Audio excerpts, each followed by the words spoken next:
فوج کے اوپر، جس میں سارا پی ایم ایل این کا میڈیا سیل ملوث ہے. پی ایم ایل این کا media cell P T I کے ڈی پیز بنا کر ان کے نام چینج کر کے فوج کے خلاف مہم چلا رہا ہے. یہ ان کا خیال ہے کہ فوج میں اور پی ٹی آئی میں تفرقہ ڈالیں گے. ہم نون لیگ نہیں ہیں جو چھوٹی سی بات کے اوپر فوج کے خلاف جو ہے وہ بغاوت کے اوپر اتر آئے یا چھوٹی سی بات کے اوپر فوج کے خلاف سازشیں شروع کر دیں. عمران خان اور پاکستان کی فوج یہ ایک ایسا کمبینیشن ہے جو پاکستان کی ایک بہتر اور ایک مستحکم استحکام والے پاکستان کے کا آئینہ دار ہے، اور یہ انشاءاللہ کمبینیشن جاری رہے گا. پاکستان کی افواج پاکستان کی حکومت کے پیچھے کھڑی ہیں. یہ پاکستان کے آئین کا بھی تقاضا ہے، پاکستان کے جو افواج کی جو ذمہ داریاں ہیں ان کا بھی تقاضا ہے. وہ حکومت پاکستان کے پیچھے کھڑی ہوں گے انشاءاللہ تعالی. اور کبھی بھی دیکھیے یہ معاملہ نہیں ہے کبھی چور اور سپاہی بھی مل کے چل سکتے ہیں. یہ تو سارے چور ہیں، ان کے ساتھ سپاہیوں کا کیا تعلق ہے؟ کوئی سپاہی جو ہے وہ چوروں کے ساتھ نہیں ملتا. یہ ان کی خواہش ہے. میں ان سے کہتا ہوں اپنے کردار کو بدلنے کی کوشش کریں. جس طریقے سے انہوں نے ڈاکوؤں اور چوروں کی ایک پوری سلطنت کھڑی کر دی ہے اور پھر ایکسپیکٹ کرتے ہیں کہ پاکستان کے لوگ ان کے پیچھے کھڑے ہوں گے، کوئی آپ کے پیچھے کھڑا نہیں ہوگا. اس لڑائی میں انشاءاللہ تعالی فتح حق کی ہوگی اور سچ کی ہوگی، اور انشاءاللہ ان سب کو پتہ چلے گا کہ یہ نہیں کرنا چاہیے. دیکھیں جی، تین چیزیں میں آپ کے سامنے ان کی کلیریفیکیشن کرنا چاہتا ہوں. سب سے پہلے تو یہ ہے کہ جو اسپیکر صاحب نے اجلاس طلب کیا ہے 25 تاریخ کا، اس پہ اعتراض یہ کیا جا رہا ہے کہ وہ آئین کی گویا خلاف ورزی ہے. میں آپ کو کہتا ہوں آپ ابھی اپنا گوگل کریں، پاکستان کا آئین نکالیں اور اس کے اندر آپ کو 254(3) پڑھیں. اس میں لکھا ہوا ہے کہ اگر کسی جگہ کوئی وقت مقرر ہے اسمبلی کے اندر کوئی ایکٹ کرنے کا اور اس کے عرصے کے اندر وہ ایکٹ نہیں ہوتا تو اس گراؤنڈ پہ نہ اس کو چیلنج کیا جا سکتا ہے، نہ ہی یہ کہا جا سکتا ہے کہ کوئی غیر قانونی کام ہوا ہے. اس لیے اسپیکر صاحب نے آئین کے عین مطابق اپنا ڈیٹ طے کی ہے 25 تاریخ کی. دوسری چیز، سارے جاننا چاہتے ہیں کہ کب موشن آئے گی.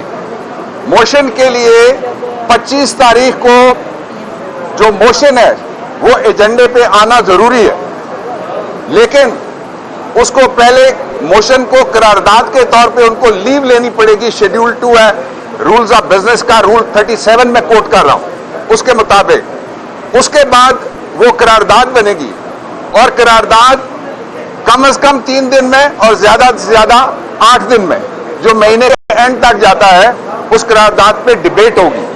قرارداد پہ دوسری سائڈ بولے گی، جو پراپوننٹس ہیں لے کے آئے ہیں، پروپوز کیا جنہوں نے قرارداد، ہم بھی بولیں گے، وہ اپنا نقطہ نظر دیں گے، حکومت پاکستان اور اس کے اتحادی اپنا نقطہ نظر دیں گے.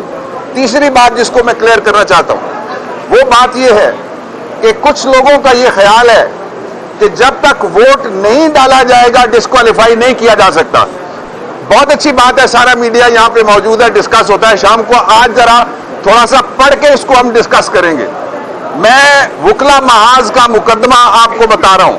وکلا محاذ کے مقدمے میں سپریم کورٹ آف پاکستان نے آئین کے آرٹیکل 63A کی ڈیفینیشن دی ہے کہ وہ ہے کیا، اس کا ایکسٹینٹ کیا ہے، کورولری کیا ہے اور اس کا ایکسٹینٹ کیا ہے.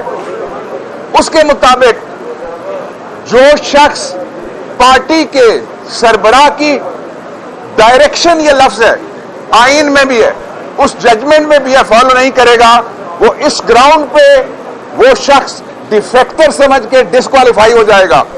اس کا اگلا پہلو ابھی انفارمیشن منسٹر صاحب نے آپ کے سامنے رکھا کہ جو ڈیٹ طے ہوئی ہے اس کے لیے اسمبلی نے موشن کیری کی تھی. کس کی موشن تھی؟ سرکار کی نہیں، سمپل ووٹ سے پاس ہوئی تھی نہیں. یہ ساری پارٹیاں آج جو کہہ رہی ہیں کہ ہم نہیں ہونے دیں گے یہ اجلاس، اور پھر پہلے زہر اگلتے ہیں پھر زہر چاٹنا پڑ جاتا ہے، وہ سارے اس میں موجود تھے. سب نے یونینیمسلی یہ ہاؤس جو تھا وہ 23 تاریخ کے لیے اور اسلامی سربراہی کونسل کے اجلاس کے لیے، جو OIC کی منسٹرز کونسل کے اجلاس کے لیے وہ دیا ہے. آخری بات جو میں کہنا چاہتا ہوں وہ بھی اس بحث میں سے نکلتی ہے. وہ بحث یہ ہے کہ کیا اسپیکر کے پاس یہ اختیار ہے یا نہیں ہے، یہ میں آپ پہ چھوڑتا ہوں، ذرا اس کو آپ ضرور ڈیبیٹ کریں.